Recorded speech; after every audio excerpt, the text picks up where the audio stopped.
எனக்கு 23 வயது. நான் தற்போது பல்கலைக்கழகத்தின் இறுதி செமஸ்டரில் படித்து வருகிறேன்.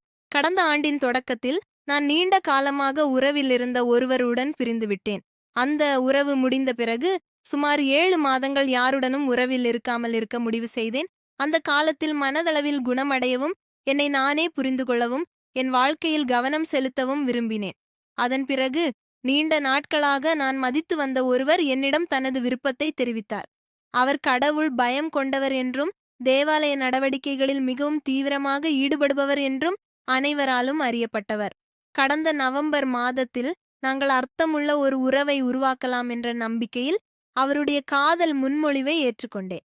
ஆரம்பத்தில் எல்லாமே மிகவும் அமைதியாகவும் மகிழ்ச்சியாகவும் இருந்தது. அவர் என்னை மதிப்புடன் நடத்தினார், என் கண்ணியத்தை மதித்தார், அன்பாகவும் அக்கறையுடனும் நடந்து கொண்டார். அவருடன் நான் பாதுகாப்பாகவும் மகிழ்ச்சியாகவும் உணர்ந்தேன். ஆனால் காதலர் தினத்திற்கு பிறகு எல்லாம் மாறத் தொடங்கியது. அவர் என்னை உடல் உறவுக்கு வற்புறுத்த ஆரம்பித்தார். உண்மையில் காதலர் தினத்தன்று நாங்கள் வெளியே கூட செல்லவில்லை. அதை கூட நான் நல்ல விஷயமாகவே நினைத்தேன். ஏனெனில் அவருடைய நோக்கம் உண்மையான காதல் என்று அது எனக்கு நம்பிக்கையை அளித்தது. ஆனால் அதன் பிறகு எங்களுக்குள் நடக்கும் ஒவ்வொரு உரையாடலும் எப்படியோ உடல் உறவு பற்றிய பேச்சிலேயே முடிகிறது.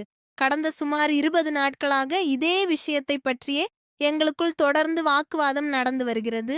திருமணத்திற்கு முன் உடல் உறவு கொள்ள நான் விரும்பவில்லை என்று பல முறை தெளிவாக கூறியிருந்தாலும் அவர் தொடர்ந்து என்னை வற்புறுத்திக் கொண்டே இருக்கிறார்.